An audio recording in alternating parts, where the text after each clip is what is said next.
Hey guys, welcome back. One of the questions I get asked all the time is, what is the best way to ride the extended trot for ranch riding? Today I'm going to answer those questions for you guys so you can maximize your scores at the extended trot. Let's get into it. So when you're riding extended trot, you can either choose to stand or post, and neither one will score higher than the other when done right. But today I'm going to talk about some of the most common errors people make, whether they choose to stand or post, and how you can fix them so you and your horse can be the prettiest picture in the pen. All right, so my personal preference is to post with the horse. I think it looks the most natural, but I'm going to ask this horse to step up into the trot here. And she's pretty green at the extended trot. You won't see a lot of maximization there, but that's okay because this video is mostly about riding and not so much about the horse. I'm gonna bring her up to the extended trot here. And when I post, what I want to see is hands quiet, okay? A lot of times people get to posting and they ride their hands as well, okay? So hands go up and down with their body. Keep your hands quiet, keep them as close to the horse's neck as possible. Another thing that I see people do a lot is that they ride way too hard as they go around, okay?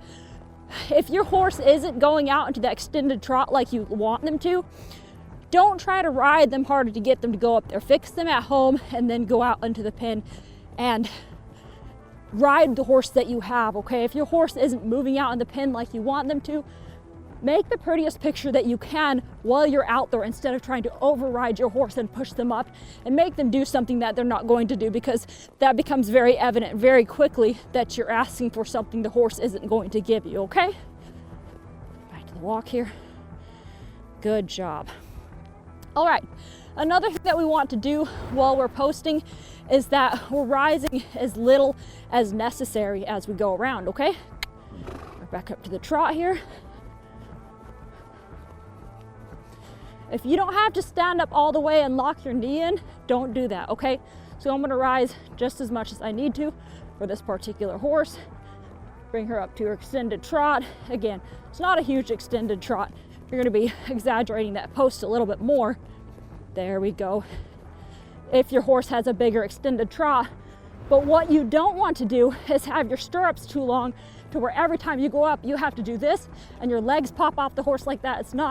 It's a very exaggerated way to do it. Once again, not the prettiest picture you can have, okay?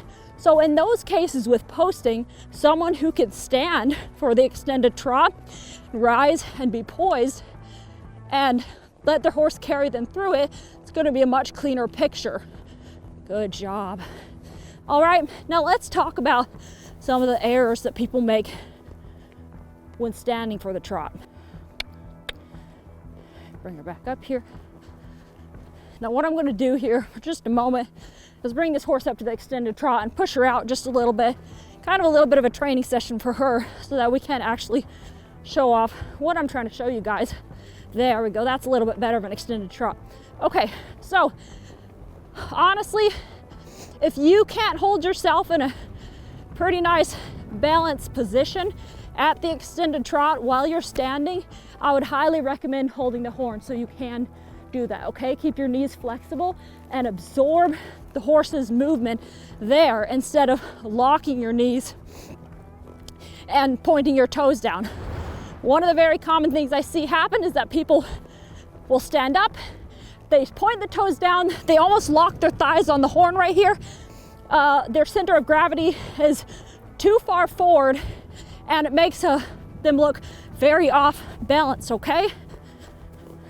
Once again, if we want to stand, let me get this horse straight again, okay?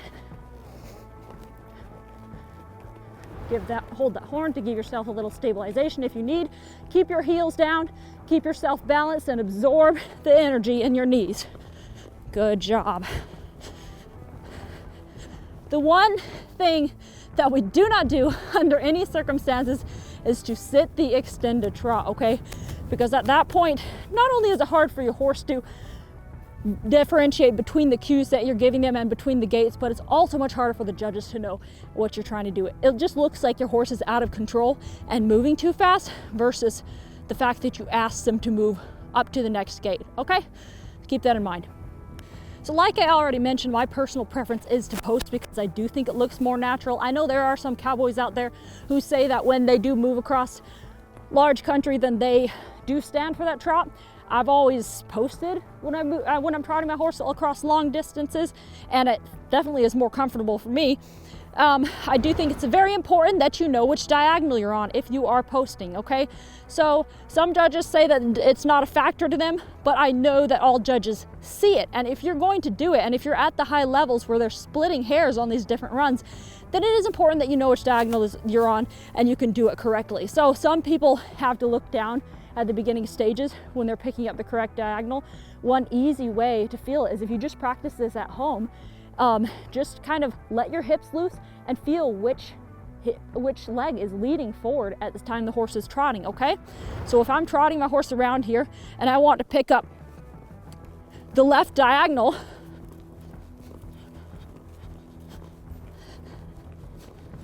I'm gonna just relax here, close my eyes, and just feel that horse, okay? Practice that a little bit. Try and figure out which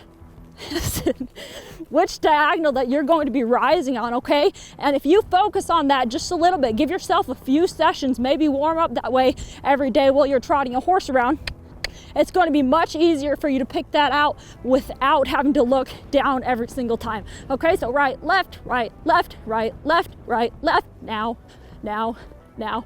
And that's what you want to play around with a little bit, and it's going to become so much easier for you, okay?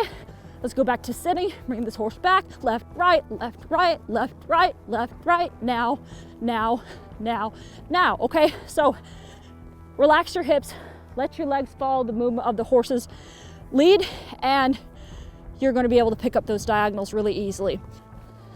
Another thing that you're going to want to play with at home is being able to switch diagonals proficiently, okay? So in order to switch diagonals, all you have to do is sit down for 2 beats, okay? I'm going to pick up my right diagonal here, and the rule is always to rise and fall with the shoulder on the wall. So we're posting around here. This horse should soften up a little bit, and say we're on a serpentine or something, where I come across here and need to switch directions. I'm just going to sit down for 2 beats, 1, 2, and then rise with the other one, okay? So play with that. And if I want to switch back, 1, 2, and then I'm back on the right, okay? 1, 2, and then I'm back on the left, okay? The more you guys play around with this stuff and you get a feel for it, the more confident you're going to be when you go out there and you know you've done your homework, and it's going to show, okay? So all these little things are the 1% that add up to give you a better score against your competitors. One of the best things that you can do is get someone to video for you every once in a while, and that visual feedback is going to be extremely helpful. Put your time in at home instead of trying to fix this stuff at the show, and that's going to make a huge difference in the long run.